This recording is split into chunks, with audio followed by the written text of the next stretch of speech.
ஆளா பார்த்து பேசிட்டு ஒரு முதலமைச்சருக்கு பூங்கொத்து கொடுத்துட்டு போறதும் ஒரு படத்துக்கு கால் ஷீட் கொடுக்கறதும் ஒண்ணு. என்னடா விடுங்கண்ணே, நடக்காது. ஏன்டா அவங்கவுங்க திருப்பதியில வேண்டுறாங்க, அவருக்கு வந்து இந்த பிரசாதம் எனக்கு தெரிஞ்சு கொடுக்கணும்னு வராங்க. பேக் டு பேக் ஜெயிச்சிருவாரு ப்ரோ. ஜெயிச்சுட்டு சினிமாக்கு வந்துருவேன் பாருங்க. இதான் நடக்கும். எப்போ 62 வயசுல. ஆமா, என் கிழட்டு போய் 75 வயசுல டிவேட் பண்ணிட்டு இருக்கான். 75 வயசுல காவால ஆடினா பாடுறாடே, மறக்க மாட்டேன்டா. அதான் வரமாட்டாதான், முடிஞ்சிருச்சு, அவ்வளவுதான். சரி, ஓகே, நீங்க நினைச்சிட்டு சரி, அவ்வளவுதான். இதுல என்ன காதலில் விழுந்தேன் படத்துல வந்துட்டு அந்த ஒரு பணத்தை தூக்கிட்டு போயிட்டு என் காதலி இன்னும் உயிரோட தான் இருக்கிறா அப்படின்னு சொல்லிட்டு பையன் தெரியுமான்ல, அந்த மாதிரி ஒரு வாழ்க்கையை வாழ்ந்துட்டு போவேன். இதுல என்ன இருக்கு? தூதுவன் வருவான் மாறி பொழியும் அப்படிங்கிற மாதிரி. டேய் சரி, இப்போ அண்ணனோட பிளேஸுக்கு யாரா வருவாங்க? அண்ணன் பையன் தான். தம்பி இவனை ரிமூவ் பண்றா முதல்ல. கிளம்பிட்டு இருக்காதடா. ஏங்க திமுக காரங்க மாதிரியே பேசுறீங்க. எனக்கு ஏதோ ஒருத்தர் மூவ் ஆயிட்ட மாதிரியே ஒரு அடே மோனிஷ் வந்துட்டானோ. மோனிஷா இது மகிழன் தானோ? இல்ல யார் மூவ் ஆயிருக்காங்க அந்த இடத்துக்கு? இல்ல அடுத்தடுத்து ஹிட் கொடுத்தா வரலாம். யாரு இப்போ ஒரு படம் ஹிட் ஏங்க சும்மா இருங்க. நம்மளோட ஃபிளாப் படத்தோட பாக்ஸ் ஆபீஸ் என்ன பண்ணாம உட்கார்ந்து அண்ணன் இடத்துக்குலாம் யாரும் வர முடியாது. ஹிட் கொடுத்தாதான் சொல்றேன். அதாவது அடுத்து அந்த இடம் அதேதான். பிரதீப் தான். இல்ல நான் ஒண்ணு சொல்லவா, அந்த பிராண்ட் விஜய் அண்ட் விஜயண்ணாக்கு இருக்கிற மக்கள் செல்வாக்குன்றது அது அவரோட முடிஞ்சிருச்சு. அதெல்லாம் வந்து அதுக்கப்புறம் யாருக்கும் கிடையாது. நீங்க பெரிய ஆக்டரா வரலாம், பெரிய பாக்ஸ் ஆபீஸ் பண்ணலாம், அதெல்லாம் வேற. யாராவது வந்தாலும் அவங்களோட நெகட்டிவ் படம் எவ்வளவு பண்ணதுன்னு பார்த்துட்டாங்க. உண்மையிலே இவர் வந்து அந்த எங்க ஆனா நினைச்சு பாருங்களேன், நம்ம அரசியலுக்கு வரலன்னா நம்ம அஜித் ஃபேன்ஸை கதற வச்சுட்டு இருப்போம். ஆனா இப்ப பாருங்களேன், அஜித் ஃபேன்ஸை கதற வச்சுட்டு இருக்காங்க. அதுதான் வந்து ஹைலைட். பரணி எல்லாம் கிளீட்டு போட்டு அழுகுறான். நம்மால ஆக்டிங்க தவிர எல்லாத்தையும் பண்றாப்ல. கிரிக்கெட் ஆடுறாரு, கார் ஓட்டுறாரு. ஏங்க எனக்கு தெரிஞ்ச அடுத்து கிரிக்கெட் டோர்னமெண்ட் போறாருன்னு நினைக்கிறேன். அதெல்லாம் ஒரு 2 வருஷம் ஸ்பெண்ட் பண்ணுவாரு அவர் கண்டிப்பா. அவருக்கு என்ன? ஆமா ஆமா சைத் ப்ரோ, சிவகார்த்திகேயனுக்கு 2-3 படம் ஃபிளாப். அடுத்தவன் எத்தனை வந்தாலும் ஃபிளாப் தான் ஆகும். அமரனுக்கு அடுத்தபடி என்ன வந்துச்சு?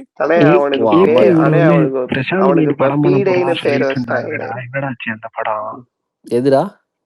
பிரசாந்த் நீல் கூட படம் பண்ண போறாரு. பிரசாந்த் நீல் கூட யார் பண்ண போறாங்க? பிரசாந்த் நீல் என்னடா என்டிஆர் அப்படி இருக்கான். எனக்கு அது பார்க்கவே பாவமா இருக்கு. என்டிஆர் பார்க்கவே இல்ல நல்லாதான் இருந்தாங்க.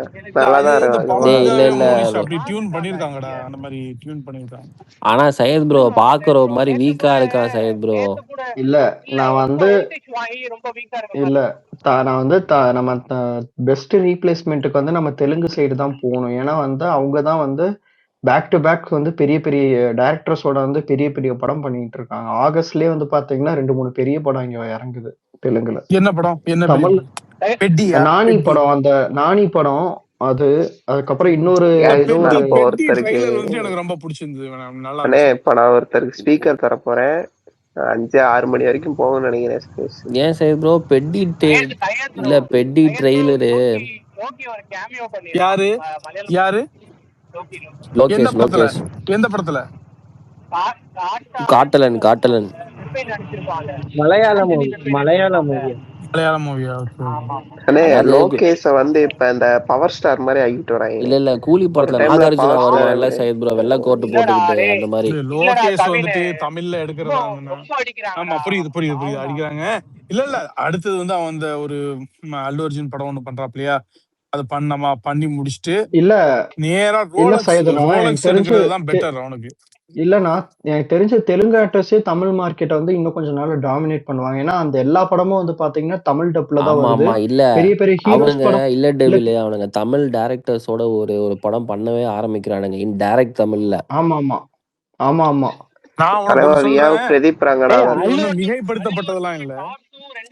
இல்ல மிகைப்படுத்தப்பட்ட அதான் நீ வந்து பாத்தீங்கன்னா நீங்க வேணா பாருங்களேன் அந்த அல்லு அர்ஜுன் படம் டெவில் இது வந்து அந்த calculated அல்லு அர்ஜுன் படம்னா மேக்ஸிமம் 80 crores வந்து தமிழ்நாட்டிலேயே கலெக்ஷன் அதான்டா பண்ணணும்னு இவனை இங்க நினைக்கிறேன். பாரு அவர் வந்து அல்லு அர்ஜுன் கூட கரெக்டா லோகேஷ் கனகராஜ் அட்லி இந்த மாதிரி போறது என்ன தெரியுமா, அந்த ஸ்பேஸ் இருக்குது, அவங்க நல்ல ஒரு கால்குலேட்டிவா தான் பண்றாங்க. இந்த அதாவது எப்படின்னா அந்த விஜயுடைய பட்டீஸ் அப்படிங்கிற அந்த ஸ்பேஸ் இருக்குது, சோ தட் அந்த ஆடியன்ஸ் அப்படி கொஞ்சம் இல்ல, டிஃபால்ட் ஆனா அதாவது சையதன் ஆனா தமிழ்ல வந்து இந்த மாதிரி பண்றதுக்கு ஆள் இல்லையா நான் தளபதிக்கு அப்புறம் அந்த ஏன் அந்த இருக்கா? டைரக்டர்ஸ் டேய் ஒருத்தன் எனக்கு இருக்கான். ஒண்ணு புரியலடா. புரியல எனக்கு. கொஞ்சம் ஒரு நிமிஷம் இருங்க. இப்ப வந்து கருப்புலாம் வந்துருக்குது, சூர்யாலாம் பட்டையை கிளப்பிட்டு தான் இருக்கிறாப்ல. ஒரு 2 படம் ஹிட் கொடுத்தேன்னு சொன்னா திரும்ப பரபரன்னு லைனுக்கு வந்து இல்ல நீ ஏன் சொல்லிட்டு சையத் ப்ரோ இருக்கீங்க? நான் ஒண்ணு சொல்லட்டா, விஜய் என்ன பீஸ்ட் மாதிரி ஒரு ஃபிளாப் படம் கொடுத்தாலும் அவரோட அந்த ரீச்ன்றது நீ வேற. அப்படியே நீ அதை வச்சே பேசிட்டு இருக்க முடியாது இவனை எல்லாத்தையும். நீ அவர் விட்டுரு, நீ அவர் ஒரு பெஞ்ச் மார்க் செட் பண்ணிட்டாரா விட்டுரு, அடுத்தது என்ன கவினு, இதுதான் பார்க்கணும். சூர்யா ஹிட் கொடுத்ததால ஒரு நாய் இவனுக்கு ஹிட்டே கொடுக்க முடியாது, எந்திரிக்கவே முடியாது. நீங்க வேணா பாரு. ஆமா, இல்ல அடுத்தது என்ன படம் வந்து சூர்யாக்கு இருக்குது? இல்ல ஆனா பொட்டன்சியலான ஆளுதான் சூர்யாலாம், நல்லா நடிச்சு நல்லா நான் எடுத்த படம் ஓகே தான். என்ன படம் அடுத்தது என்ன படம்? நான் என்ன சொல்றேன், விஸ்வநாதன் சன்ஸ் வந்து தெலுங்குலயும் ஓடும், இதுலயும் தெலுங்குல அந்த மாதிரியான கொஞ்சம் இந்த பிரம்மாண்ட டிராமாஸ் எல்லாம் வந்து நல்லா. அந்த படத்தை விட இன்னொரு படம் முரட்டுத்தனமா பண்ணிட்டு இருக்கான் அந்த ஜீது மாதவனோட மலையாளம் அந்த படமும் நல்லா அது பெருசா. அதுல விஸ்வநாதன் சன்ஸ் வந்துட்டு நான் சொல்றேன் பாவன அப்படியே அது ஃபேமிலி ஆடியன்ஸ் டார்கெட் பண்ணாவே போதும்னா. விஸ்வநாதன் சன்ஸ் வந்து உங்களுக்கு கரெக்டா சொல்றேன். விஸ்வநாதன் சன்ஸ் வந்து மூடு நீ எக்ஸ்பெரி. விஸ்வநாதன் சன்ஸ் வந்து தியேட்டருக்கெல்லாம் ஒர்க் ஆகும், ஓடிடிலயும் ஒர்க் ஆகும். அது ஒரு ஃபைனஸ்ட் டிராமா. அது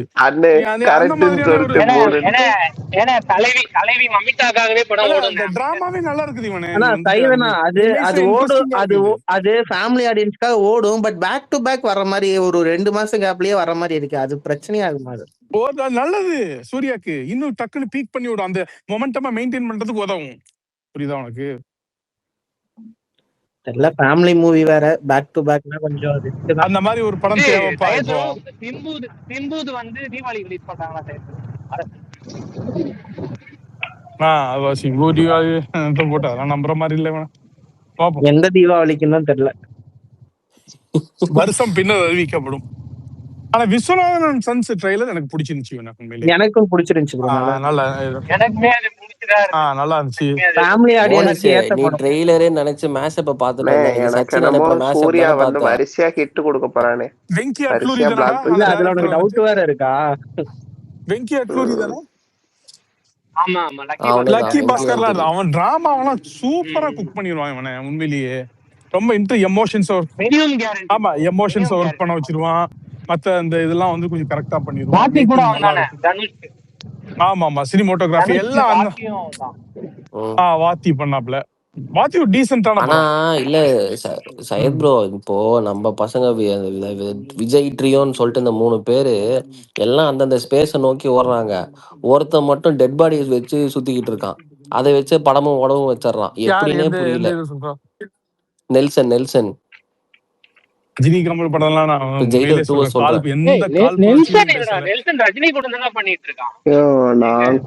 அதான்டா சொல்றேன்.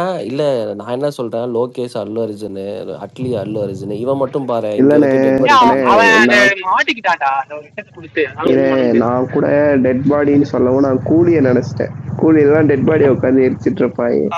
இன்னொன்னு இந்த ரஜினி கமல் பண்றதா ஒரு அனௌன்ஸ்மெண்ட் வந்தாங்களே, அதுக்கே பெரிய பெப்பெல்லாம் இல்ல, ரொம்ப பெருசா நடக்குமா ப்ரோ? கதையே இல்லைன்னு சொல்லிட்டு இருக்காங்க, நடக்குமா? அது நடந்துடும். ஃபினான்ஸ் வாங்குறதுக்கு அது கொஞ்சம் ப்ராஜெக்ட் இருக்குதுன்னு கொஞ்சம் காட்டிக்கிட்டுன்னு சொன்னா மத்த அரேஞ்ச்மெண்ட்ஸ் எல்லாம் பண்ண முடியும். அது எலெக்ஷனுக்காக பண்ண ஒரு டிராமா மாதிரி தான் எனக்கு தெரியுது. நடக்குமாலாம் தெரியல. இல்ல நடக்கும் ப்ராஜெக்ட் நடக்கும். எல்லாமே தெரியுது, எல்லாமே தெரியுதா? அப்பல நீ என்ன தூங்காம இங்க இருக்க?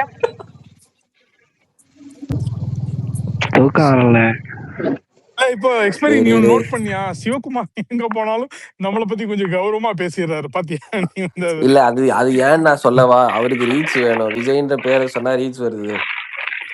அப்படியெல்லாம் அந்த ஆள்லாம் வந்துட்டு இல்ல, ரொம்ப ஒரு சிவகுமார் சிவகுமார் சுத்த சொல்றது மேன் சத்யராஜ் அவர்லாம். சத்யராஜோட இல்லையா ரியாக்ஷன் கொஞ்சம் பாக்குறேன். ஜெனியூனா சொல்ற மாதிரிதான் இருந்துச்சு ஜெனியூனா தான் சொல்றாரு. அவர் ஏன் ஜெனியூனா ஜெனியூனா சொல்றாரு. சொல்றேன்னா சத்யராஜ் கண்ணாடி போட்டு உள்ள அழுதுகிட்டு இருந்திருப்போம்.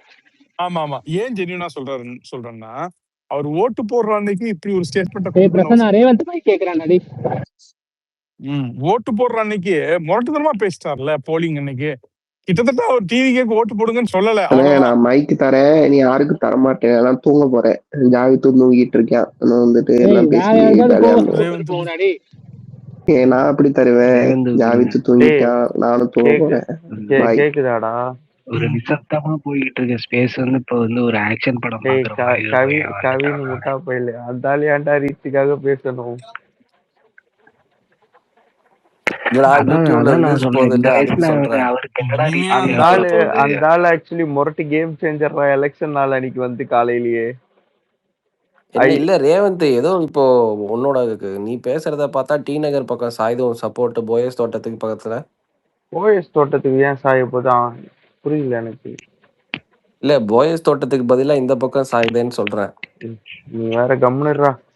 இல்ல அவர் பேசினார்லடா அவரு காலையிலேயே உண்மையிலேயே முரட்டு கேம் சேஞ்சர்ரா. காலையிலேயே வந்து ஓட்டு போட்டு இன்ஃபேக்ட் ரொம்ப ஏர்லியா வந்துட்டாருன்னு ஓட்டு போட்டு இந்த குடி பிரச்சனைனாலதான் பல குடும்பம் கெட்டு போகுதுன்னு சொல்லி சினாரியோவே மாத்தி விட்டாரு. அப்புறம் அந்த இது அதெல்லாம் அவங்க பாராட்டணும். யாரா இருந்தாலும் அந்த குடும்பத்துக்கு சொத்து சேர்க்கணும்னு பாக்காதீங்க, மக்கள் இது பண்ணுங்க, இந்த போதையால பல குடும்பம் வந்து நாசமாவுது, அது எந்த ஆளு பாருங்க அது அப்படின்னு காலையிலேயே வந்து முரட்டு கேம் சேஞ்சர்னா அது. அவங்க அப்பாவுக்கு இவ்வளவு தைரியமா பேசுற அளவுக்கு ஏன்டா சூர்யாவுக்கு இந்த தைரியம் வந்து ரொம்ப கிளியரா எனக்கு புரியல. ஸ்டேட்மெண்ட் சொன்னாரு, அதுதான் கரெக்ட். சரி என்ன கடிக்காது, நான் கண்டிப்பா கடிப்பேன். we are apolitical. நாங்க பேசக்கூடாது, நாங்க wherever we need to remain silent, we have to remain silent. அதுதான் கரெக்ட். இன்னொன்னு யோசிச்சு பாரு, சூர்யா வந்து எதிரா ஏதாவது பேசிருக்காரா சொல்லு பாப்போம் நீ. எனக்கு ஒரு காலத்துல இருந்துச்சு கவின் வன்மம், இப்பெல்லாம் இல்ல கவின். உண்மையாலுமே கவின் நான் ஒரே ஒரு பாயிண்ட் தான் கவின். சரி சூர்யா வந்து நான் எதிர்த்து பேசாரு டிஎம்கேன்னு வச்சுக்கோங்க. ஒருவேளை திரும்ப அவங்க வந்திருந்தாங்கன்னா சூர்யாவோட லைஃப் எப்படி இருந்திருக்கும்? உதய்க்கு நன்றி சொன்ன ஸ்டேஜ்ல, வாழ்த்துக்கள் சொன்ன ஸ்டேஜ்ல நமக்கும் சொன்னாங்க. இப்போ நீ புரோக்கர் அடிக்கிறியா, எவனுமே உன்னை தடுக்க மாட்டாங்க. நீ போற வரவன அடிச்சா உன்னையே அடிப்பாங்க. கவினே பாத்துக்கோ. கரெக்ட். இப்ப புரோக்கர் பையன் வந்து அவன் ஓப்பனாவே வந்து ஒரு கட்சி சார்பா தான் அவன் வந்து நின்றுருக்கான் அந்த எலெக்ஷன்ல. சரியா? அந்த புரோக்கர் பையில வந்து நீ அடிக்கிறப்ப நம்ம ஆட்சிக்கு வரலனாலுமே நமக்கு பிரச்சனை இல்லை. ஆனா இல்ல சைதன் அவன் வந்து பிஜேபி சப்போர்ட்னு நினைச்சதான் நான் இருந்தேன். ஆனா எலெக்ஷன் முடிஞ்ச அப்புறம் தான் தெரியுது அவன் வேற கட்சிக்கு வேலை பார்த்திருக்கான். பிஜேபிக்கு தான்டா அந்த தாட் ப்ராசஸ் மைண்ட்ல ஓடுற ஆள் தான். ஆனா இப்ப வின்னிங் ரீதியா வந்து பிஜேபிக்கு வாய்ப்பு இல்ல இல்லையா? எலக்டோரல் சக்சஸ் அப்படின்னா நீ யாருக்கு நீ இப்போ இது பண்ணணும்? அதுதான் நீ அவன் அந்த மண்டையெல்லாம் கலட்டி பார்த்து உள்ளக்க மூளைய ஆராய்ச்சி பண்ணனா அது ஃபுல்லா பிஜேபி மூளை தான் உள்ளக்க இருக்கும். அவனுக்கு எங்க மண்டைக்குள்ள மூளை இருக்கு, முட்டிக்குள்ளதான் மூளை இருக்கு. அண்ணன் சூர்யா வந்து 2-3 இடத்துல வந்து ஆக்சுவலி நல்ல இன்டே கொடுத்தாரு. நீங்க நம்ம யாருமே அதை வந்து இந்த ஏதோ ஒரு கபடி ஏதோ ஒரு மேட்ச்ல தான் அதனால ரொம்ப ஓப்பனாவே டிக்ளேர் பண்ணிட்டு போயிட்டாரு. அப்ப முக்கியம் சொன்னாப்ல. ஏன்னா இப்பத்துக்கு அது ரெலவென்ட்டான ஒரு டயலாக். இங்க பாரு, அதாவது எப்படி பொலிட்டிக்கலி ரெலவென்ட், அது ரெலவென்ட் இல்ல பொலிட்டிக்கலி ரெலவென்ட். பண்ணிருக்கணும், அவாய்ட் பண்ணலன்னா அவருக்கு பிரச்சனை. ஆனா பட் ஸ்டில் வந்துட்டு அவரு அதை வைக்கதான் செஞ்சாப்ல. அது ஒரு இன்டைரக்டான ஒரு இதுதான் என்ன கப்பு முக்கியம் பிகில அப்படின்னு சொல்றது. இவங்களுக்கு வந்து பொதுவான சிவகுமார் ஃபேமிலிக்கு வந்து எங்க இரிட்டேட் ஆயிருக்காங்க? அமீர் பிரச்சனையில இரிட்டேட் ஆயிருக்காங்க. என்ன பிரச்சனை இல்ல அமீர் பிரச்சனை கிடையாது. அமீர் வந்து வாய்ப்பு இருக்குல்ல, அமீர் பிரச்சனை கிடையாது. அமீர் பிரச்சனையில பார்த்தேன்னு நினைச்சுக்கோங்க, சிவகுமார் வந்து எப்பவுமே அமீர் சைடு தான் ஸ்டாண்ட் பண்ணுவாரு. ஏன்னா அமீர் வந்து பயங்கர ரெஸ்பெக்ட் சிவகுமாருக்கு. சிவகுமாருக்கு வந்து அமீர் மேல பயங்கர ரெஸ்பெக்ட். இது வேற மேட்ரு. ஒரு படம் கங்குவா இஷ்யூல நான் எங்க வந்து இதை வந்து நான் ஜாயின் பண்றேன் அப்படின்னா, அந்த விஷயத்துக்கு அப்புறம் வந்து அமீரோட திமுக சப்போர்ட் ஓப்பனாவே வெளியில தெரிஞ்சிச்சு. ஆனா அது பிரச்சனை கிடையாது. கங்குவால ஒரு இஷ்யூ நடந்தது. அது சம்பந்தம் கிடையாது. இல்ல கங்குவா டைம்ல ஒரு இஷ்யூ ஆச்சுன்னு. என்ன இஷ்யூ ஆச்சு? கங்குவாக்கு ஆக்சுவலா அவங்க போஸ்ட்பான் பண்ணணும் அந்த அந்த கான்செப்ட்லயே அவங்க கிடையாது. அந்த படம் அவங்களுக்கு ஸ்கிரீன் வந்து ரொம்ப கம்மி பண்ணி வேட்டையனை வந்து புஷ் பண்ணி அது ஒரு ஒரு கேம் ஆடினாங்க. ஏன்னா வந்து அந்த டைம் வந்து சூர்யா வந்து அந்த கள்ளக்குறிச்சிக்கு அகேன்ஸ்டா அறிக்கை விட்டார்ல பெருசா. ஓகே ஓகே ஓகே சரி சரி. அதுல வந்து உண்மையாலுமே பயங்கர ட்ரிகர் ஆயிட்டாங்க. அது போக இந்த படத்துல ஒரு 10 நாள் யோசிச்சு பாருங்க, அவன் வந்து தீபாவளிக்கு சூப்பரா பிளான் பண்ணி ஒன்னு வச்சிருந்திருக்காங்க அந்த டீம். உட்காந்து தீபாவளி படம் வந்து சக்சஸ் ஃபெயிலியர் வந்து ரிலீஸ் ஆனதுக்கு அப்புறம் தான் எவனுக்கா இருந்தாலும் தெரியும்.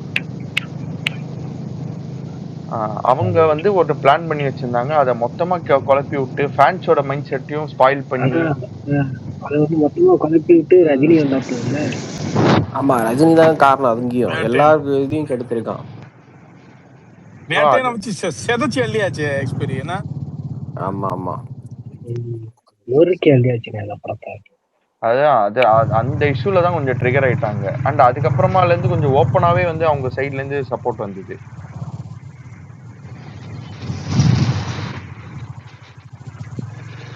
அப்படியா ரெஜெண்ட் வந்து இது பண்றாங்களோ.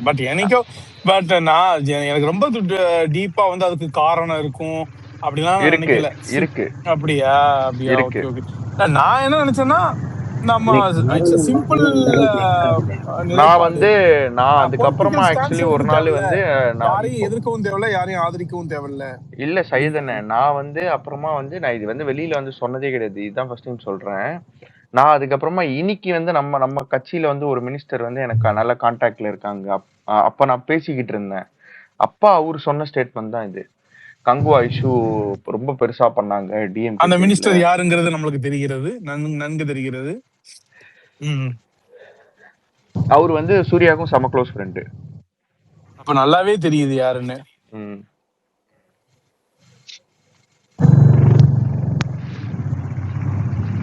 மினிஸ்டர் எம்எல்ஏவா? Minister okay okay.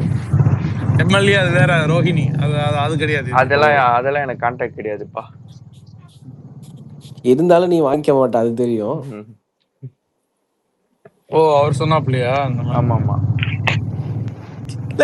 அவர்லாம் இனி வரைக்குமே வந்து சூர்யாவோட நல்ல குட் கான்டாக்ட்ல இருக்கிறவரு. Okay okay okay. நீ சொல்ற மினிஸ்டர் வந்து நல்லா down to earth.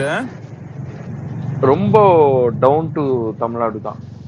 Okay okay. எப்பவுமே சொல்லி அவரே தான். சரி, இன்னொன்னு இவனுங்களும் ஓவர் ஆட்டம் தான் போட்டுருக்காங்க. ஒரு செண்பகமூர்த்தியை வந்து ஆதவ அர்ஜுன் நான் பார்த்ததுக்கு அவ்வளவு பேர் வந்து பாத்தீங்கன்னா பயப்படுறாங்க. இந்த கவர்மெண்ட்டும் அந்த மாதிரி போயிருமோ அப்படின்னா அப்ப எவ்வளவு அநியாயங்களை ஃபேஸ் பண்ணிருப்பாங்கன்னு உன்னால யூகிக்க முடியுதுல்ல. ஒரு டான் மாதிரி இருந்திருக்காங்க, ஒரு டான் மாதிரி. அதாவது எப்படின்னா என்ன படம் எடுத்தாலும் எங்க ஆசீர்வாதம் இருந்தா தான் நீ பண்ண முடியும், எப்ப ரிலீஸ் பண்ணணும், எத்தனை தியேட்டர் உனக்கு கொடுக்கணும், இது எல்லாத்தையும் நாங்க தான் முடிவு பண்ணுவோம் அப்படிங்கிற மாதிரி ஒரு என்ன சொல்றது. ஆனா தமிழ் பிக்சர்ஸ் விட்டுருங்கண்ணே, இவங்க வந்து இதுலயே அதர் ஸ்டேட் மூவிஸ்லயே கை வச்சானுங்க. அதர் ஸ்டேட் மூவிஸ் தமிழ்நாடுல ரிலீஸ்லயே கை வச்சானுங்க. ஒரே ஒரு நிமிஷம் பிரசன்னா இருக்கியாடா? தூங்கிட்டான். சரி, தூங்க போயிடுன்னு சொல்லிட்டானு. இல்ல ஸ்பீக்கர் கேட்டாங்க, அதான். Okay okay. இனிமே யாருக்கு ஸ்பீக்கர் கொடுக்க முடியாது. ஹோஸ்டும் தூங்குறாப்ல, கோ ஹோஸ்டும் தூங்குறாப்ல. ஆட்டோ பைலட் மோட்ல வண்டி போய்கிட்டு இருக்குது. ஜாயித்து என்னடா ஆட்டம் போட்டாங்க அவங்க. இதுல நிமிஷத்துக்கு ஒரு வாட்டி ஸ்பேஸ் நான் போடுறேன் வாங்கன்ற வந்தது. கடைசியில உட்காந்து தூங்கிட்டு இருக்கான். 10 நிமிஷத்துல வரேன்னு சொல்றதுக்குள்ளடா 20 டைம் மெசேஜ் அனுப்புறான்டா. ஆமா. Coming back to the topic. Revanth எங்க இருக்கானா? போயிட்டானா? இருக்கானே. அவ்வளோ அநியாயம் பண்ணிருக்காங்க. எக்கச்சக்க என்ன.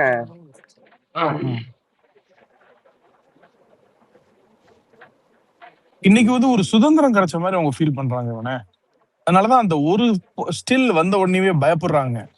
திரும்ப இந்த ஆட்சி வந்து இவங்களை என்டர்டெயின் பண்ணிருமோ, அல்லது வந்து ஸ்டேட்டஸ் கோவை வந்து ஸ்டேட்டஸ் கோவை பண்ணிருமோ அப்படின்னு. அது வாய்ப்பே இல்லை, நம்மளுக்கு தெரியுது. பட் அந்த ஒரு பிக்சர் வந்து ஒரு பெரிய ஒரு இதை கிரியேட் பண்ண. சுரேஷ் காமாட்சி என்ன ட்வீட் போடுறாரு, ஓகேயா, பெருசா ட்வீட் போடுறாரு. நீங்க எப்படியோ சுரேஷ் காமாட்சி அண்ணன் கிட்ட சும்மா கேட்டு பாருங்க, அவர் சொல்லுவாரு கங்குவா இஷ்யூ.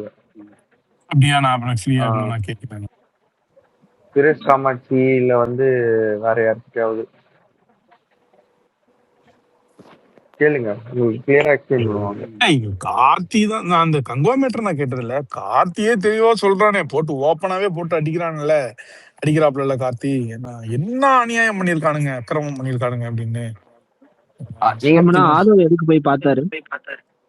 தெரியலடா, அதான் என்னன்னு இல்ல தெரியல. இல்ல, நான் அது என்ன கதைன்னு சொல்றேன். இது செண்பகமூர்த்தி வந்து பேரா அத்லெட்ஸ்க்கு வந்து ஒரு எக்ஸிக்யூட்டிவ் மாதிரி நேரு ஸ்டேடியம்ல. இந்த செண்பகமூர்த்திக்குன்னு தனி ஒரு ரூம் இருக்கு நேரு ஸ்டேடியம்ல. செண்பகமூர்த்தி வந்து பேரா அத்லெட்ஸ்க்குலாம் ஸ்பான்சரும் பண்றாப்புல. அது 2-3 பேர் எனக்கு பர்சனலாவே தெரியும். அப்படி அங்க போகும்போது அந்த இன்ஸ்பெக்ஷன் அப்போ செண்பகமூர்த்தியை பார்த்துருக்காப்புல, அந்த போட்டோ எடுத்திருக்காப்புல. வேற ஒன்றும் கிடையாது.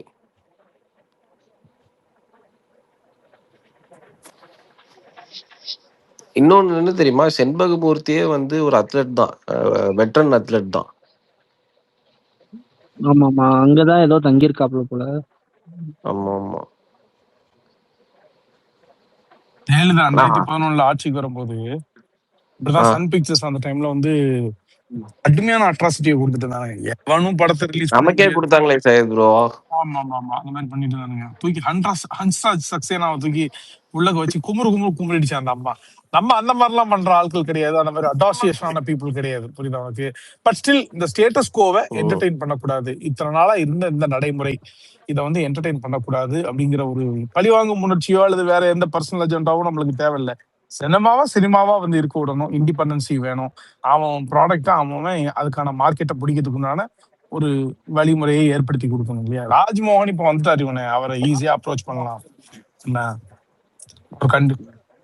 நீங்க ராஜ்மோகன் சொன்னதுக்கு அப்புறம் தான் எனக்கு ஒண்ணு தோணுது. இந்த ஸ்பேஸ் மூலியமா அவருக்கு ஒரு வன்மையான கண்டனங்களை தெரிவிச்சுக்கிறேன். அது எப்படி புதிய தலைமுறை சேனலை மட்டும் அவர் வந்து அந்த நம்பரை மாத்தலாம்? கலைஞர் செய்தி, சன் நியூஸ் இவனுங்களெல்லாம் புடுங்கி விடணும் அரசு கேபிள்ல இருந்து. இதெல்லாம் பண்ணாம வெறும் ஒரு தலைப்பட்சமா புதிய தலைமுறை மேல மட்டும் இல்ல வைக்கல. நான் அந்த நம்பர் மாறிடுச்சு. யாருமே சொல்ல மாட்டாங்க. ஆக்சுவலா எவ்வளவு ப்ளீசிங்கா ஒரு ரிப்ளை கொடுத்தாரு தெரியுமா? 2 மணி நேரத்துல அது சரி செய்யப்பட்டுச்சு. அமைச்சர் வந்து விளக்கம் கொடுக்கறாரு. இதை விட பெரிய கிடைக்குமாடா? டேய், அவரு கொடுத்த விளக்கத்தை டெலீட் பண்ணிட்டான்டா புதிய தலைமுறையில. நான் அதை எடுத்து போட்டு கேட்டேன். இல்ல அது உட்காந்து பேசுறது இருக்கு சையத் ப்ரோ, நின்னுட்டு வந்து கொடுப்பாருல்ல. பசங்க எல்லாம் டவுன்லோட் பண்ணி வச்சிருக்கானுங்க. ஓ, நம்ம பசங்க எடுத்துட்டாங்க. ஒரு சின்ன இது சொல்றேனே, எனக்கு தெரிஞ்ச ஒரு அக்கா இருக்காங்க. அவங்க வந்து இது அது பேர் என்ன, சோழிங்கநல்லூர் என்னது அந்த தொகுதியில இருக்கவங்க ஒரு அக்கா. அவங்களுக்கு வந்து ஹஸ்பண்ட் இறந்துட்டாங்க, ஒரு பையனும் ஒரு பொண்ணு. ஸோ அவங்க பையனுக்கு வந்து டெஃப் அண்ட் டம். ஸோ டேக் கேர் பண்ணிக்கிட்டு இருக்காங்க. அவங்களுக்கு வந்து பொண்ணுக்கு வந்து ஸ்கூல் வந்து நியர்பை ஸ்கூல் ஏதாவது இருந்தா நல்லா இருக்கும் அப்படின்னு சொல்லி ட்ரை பண்ணிட்டு இருந்தாங்க. சும்மா நான் வந்து ராஜ்மோகன் அண்ணனோட அசிஸ்டன்ட் நம்பர் கொடுத்து இவங்க கிட்ட பேசுங்க அப்படின்ட்டு லெட்டர் வாங்கினாங்க. அவர் கூப்பிட்டு அதான் இவங்க பேசியிருக்காங்க, லெட்டர் எழுதிட்டு வாங்க அப்படின்னு சொன்னாங்க. லெட்டர் எழுதிட்டு வந்தோடனே இவங்க சைன் பண்ணி டைரக்ட் பண்ணியிருக்காங்க, அந்த ஸ்கூல்ல அட்மிஷன் கொடுங்க அப்படின்ட்டு. கொடுத்துட்டாங்க ஸ்கூலும்.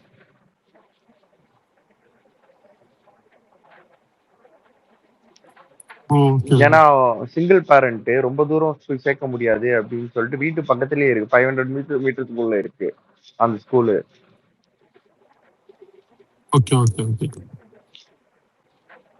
நல்லா பண்றாரு மனுஷன், டக்குன்னு போய் ரீச் பண்ண முடியுதுண்ணே. அவங்க ஹஸ்பண்ட் கிட்ட என்ன சொன்னாலுமே அவர் எடுத்துட்டு போய் கன்வே பண்ணிக்கிறாரு, ரீச் பண்ண முடியுது.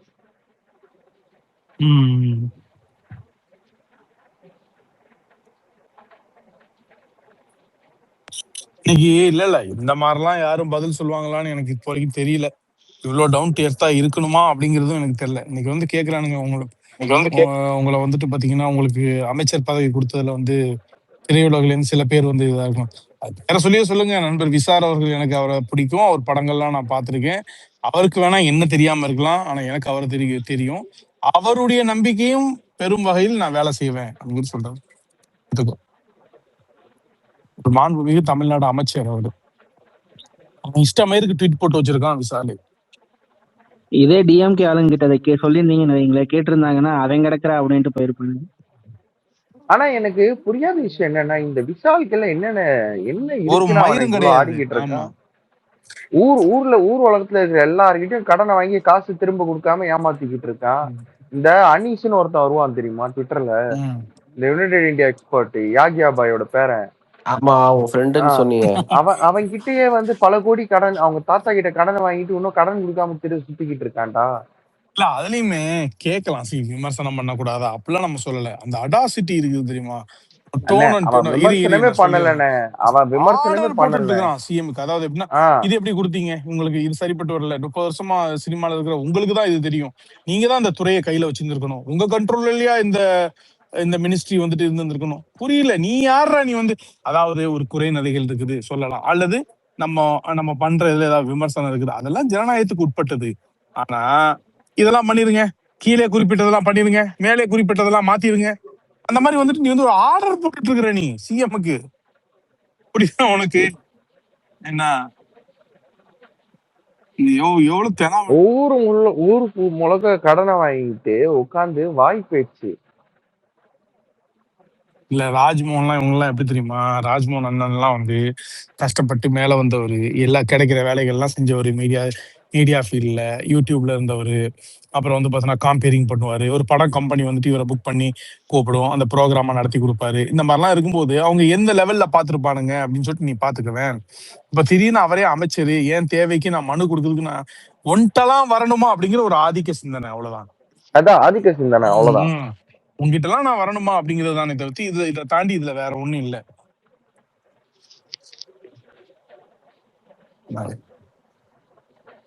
அது அது ஃபர்ஸ்ட் கேக்குறதே தப்பு. முதல்ல இவனுக்கு என்ன தகுதி இருக்கு?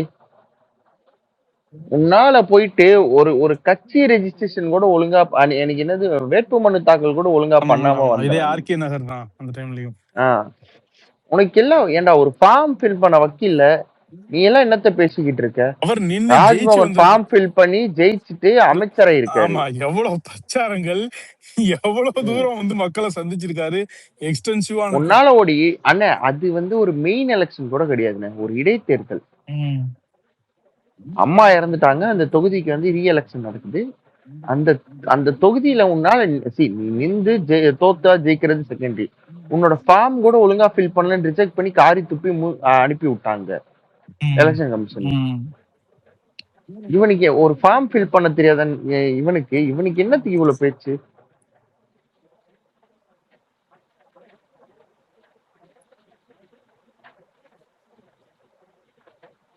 எங்க அண்ணன் லெப்ட் பாண்டியானன் கூட வந்து ஃபார்ம் கரெக்டா ஃபில் பண்ணி கொடுத்துட்டு அவரு எலெக்ஷன் ஃபேஸ் பண்ணிருக்காரு.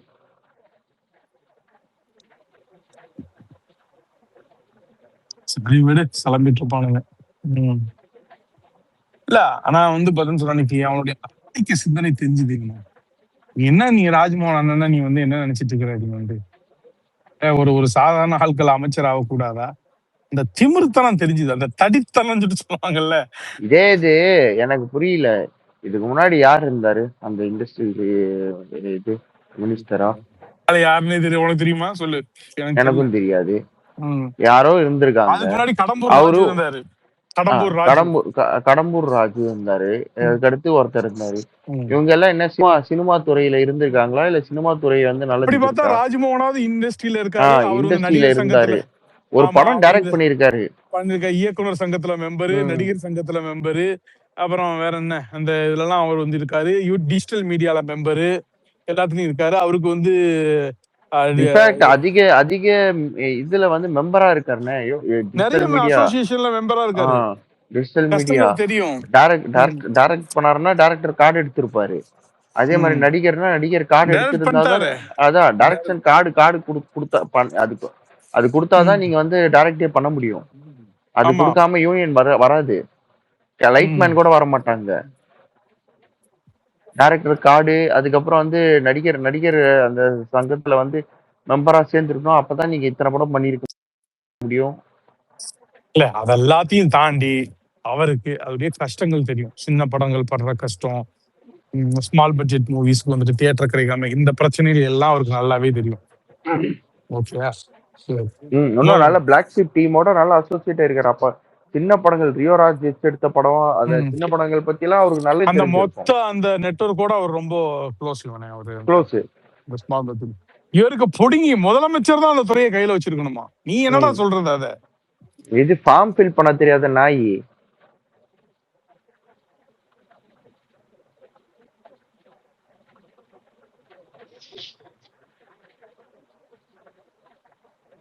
இதெல்லாம் எக்ஸ்பைரி தான் கரெக்ட் விசாலுக்கெல்லாம்.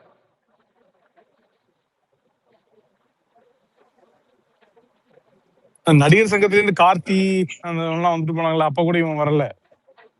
மேபி எங்கேயோ வெளியில இருந்திருக்கான்னு சொல்றாங்க. பட் ஓகே, அது பிரச்சனை இல்லை. சொல்றேன், நல்ல வேலை அவன் வரல. நாசர் கார்த்தி எல்லாம் வந்து பாத்துட்டு போனாங்க. இவன் போட்ட ட்வீட்டுக்கு இண்டஸ்ட்ரியே பதறிடுச்சு தெரியுமா? எல்லாரும் கவுண்டர் கொடுத்துட்டு இருந்தாங்க. ஐயோ இவன் பாட்டுக்கு இதே கெடுத்து விட்டுற போறான், நம்ம நல்லா பேசி கீசி வச்சிருக்கிறோம் அப்படின்னு சொல்லிட்டு. என்ன தெனாவட்டா எதையாவது பேசி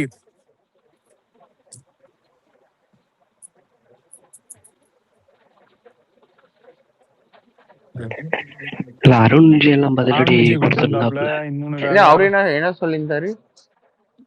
அருண் விஜயா, நீங்க முடிஞ்சா நின்று ஜெயிச்சு மேண்டேட் வாங்கி எப்படி பண்ணணுங்கிறத நீங்க பாருங்க. மத்தவங்களுக்கு இப்படிதான் இவர் தான் அந்த இதை வைக்கணும் அப்படின்னு சொல்லிட்டு நீங்க ஆர்டர் போடாதீங்க அப்படின்னு. யாருக்கு பொறுப்பு கொடுக்கணும் நீங்க சொல்லாதீங்க. அப்படின்னா நீங்க நின்று அரசியல் தேர்தல நின்று ஜெயிச்சு மேண்டேட் வாங்கி அந்த இடத்துக்கு வந்து அதை செய்யுங்க. அப்போ அண்ணே, நான் ஆக்சுவலா வந்து அன்னைக்கு ரிசல்ட் அன்னைக்கு ஒரே சேனல் தானே பார்த்தேன் நான். அப்புறம் வந்து வேற சேனல் சும்மா அந்த இதெல்லாம் பார்த்துட்டு இருந்தேன். அந்த ரிசல்ட் அன்னைக்கு மொத்த டெலிகாஸ்ட் வீடியோ இருக்கும்ல, யூடியூப்ல இருப்பாங்கல்ல. இந்த மொரட்டு பீஸ்னு ஒரு குரூப் இருக்கும் பாருங்க. இந்த இது போக்சோ பிரகாஷ், அதுக்கப்புறம் அவங்க அந்த ஒரு அக்கா இருப்பாங்களே, இந்த திமுகவுக்கு பிளாக் ட்ரெஸ் போட்டு பேசிட்டு இருப்பாங்களே, இந்த அக்கா எல்லாம் வந்து ஸ்டார்டிங்ல இருந்தாங்க மாப்பிள்ள. அந்த அக்கா சன் டிவில இருந்தாங்க. இந்த தாமோதரன் பிரகாஷ் வந்து தந்தி டிவில இருந்தாங்க. எல்லாம் வந்து கரெக்டா தபால் வாக்கு என்ற வரைக்கும் நல்லா இருந்தாங்க மாப்பிள்ள. கரெக்டா இந்த பெட்டிகள் வாக்கு என்ற 1 ஹவர்லயே அவங்க எல்லாம் கிளம்பிட்டாங்கடா. நான் உட்காந்து இன்னைக்கு ஒரு சன் டிவி பார்த்தேன், சன் நியூஸ் பார்த்தேன். அன்னைக்கான வீடியோ ஒரு நாளும் பாக்குறேன்டா. ஒரு சேனல் எல்லாருமே போயிட்டு செப்பரேட் ஆகி உட்காந்துருக்கானுங்க ஒரு சேனல்ல. ஆனா அப்படியாவது கவுந்து இருக்குடா. 1.5 மணி நேரத்துல எஸ்கேப்டா ஆளுங்க. இந்த ஒரு டைரக்டர் இருப்பான், ரக்ஷகன் படம் டைரக்டர் பிரவீன் காந்தி தானே அவர் பேரு? பிரவீன் காந்தி. ஆமா, பிரவீன் காந்தி சன் டிவில எல்லாம் எப்படின்னா, பிரவீன் காந்தி நம்மளுக்கு எலிவேஷன் கொடுக்க வருவாரா, சார் ஒரு நிமிஷம் நிப்பாட்டு, அவங்களே தான் பிரவீன் காந்தி சார் நீங்க சொல்லுங்க அப்படின்னு சொல்லி வாய்ப்பு கொடுப்பாங்க. இவர் பேச ஆரம்பிப்பாரு, ஒரு நிமிஷம் நம்ம பிரேக் போயிட்டு திரும்ப வந்துடலாம்.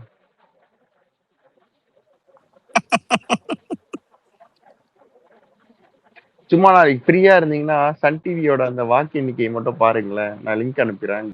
ஐயோ சன் டிவி எல்லாம் பார்த்து ரொம்ப நாள் ஆகுதுப்பா.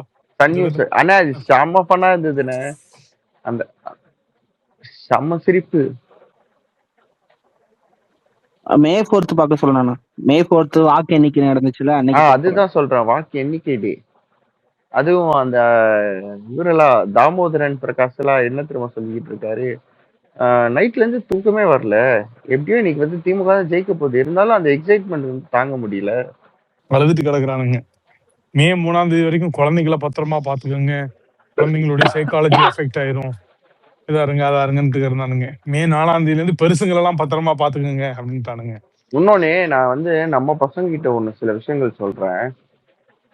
இந்த மாரிதாசு, இந்த ஒரு 4-5 பேர் இருக்காங்கல்ல, அவங்க ஒரு நரேஷன் செட் பண்ணும் போது அதை கோட் பண்ணாதீங்க, நீங்க வீடியோஸா எடுத்து போடுங்க உங்களோட அக்கௌண்ட்ல, சோசியல் மீடியால என்ன ஒரிஜினலோ.